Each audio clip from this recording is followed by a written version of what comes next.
राजा, छोड़ के मोला देश ते राजा। हाँ जावत हत परदेस ते राजा, छोड़ के मोला देश ते राजा। जावत हत परदेस ते राजा, छोड़ के मोला देश ते राजा। काद खुआवे पंडित जीला, खोलवा के पोथी पतरा। एक चुम्मा एक चुम्मा एक चुम्मा ले ले राजा जी, बन गई जतरा। चुम्मा ले ले राजा जी, बन गई जतरा। जावत हत परदेस राजा।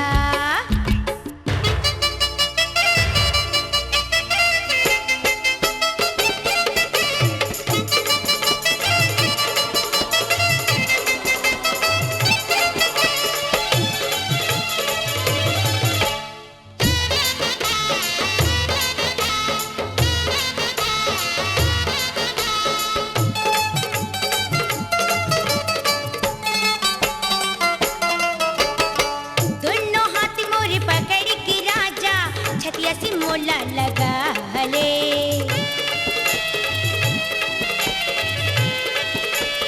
नैना से नैना मिला के मोराजा, पल भर समैया ते काट ले। रूपला ते मोर देख ले, कजरा के धार देख ले, होटी चटकारी देखा। हाँ हाँ जावत हत परदेस ते राजा,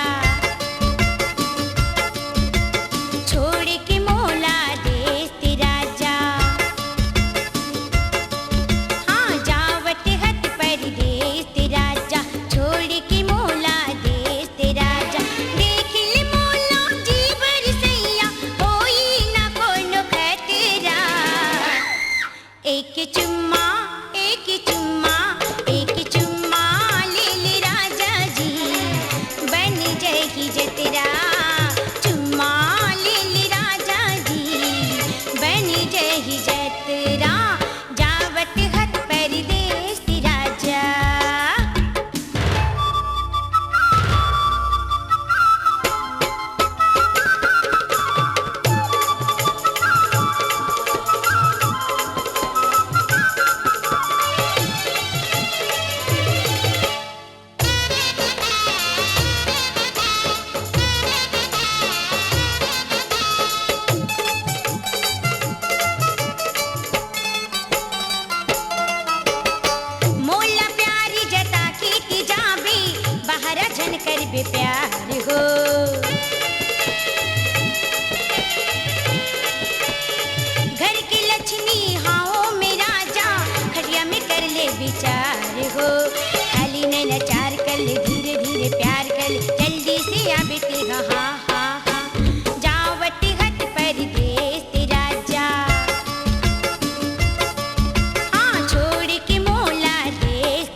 सुंदरानी वीडियो वर्ल्ड पर प्रस्तुत है अलका चंद्राकर की जादू भरी आवाज का नया अंदाज, जादू मंत्र। जादू मंत्र मारे ते बोला, आई का जादू मंत्र मारे ते बोला, कर डरे अपन बस। जादू मंत्र निर्माता लकी सुंदरानी, निर्देशक मोहन सुंदरानी पेश करते हैं जादू मंत्र। दौड़े रे मयारो मोर नसे नसमा, हे का जादू मंत्र मारे ते बोला, हे का जादू मंत्र मारे ते बोला, कर डरे अपन बसमा। तोरे माया दौड़े रे मयारो मोर नसे नसमा, तोरे माया। सुंदरानी वीडियो वर्ल्ड पर उपलब्ध है अलका चंद्राकर का नया हंगामा, जादू मंत्र।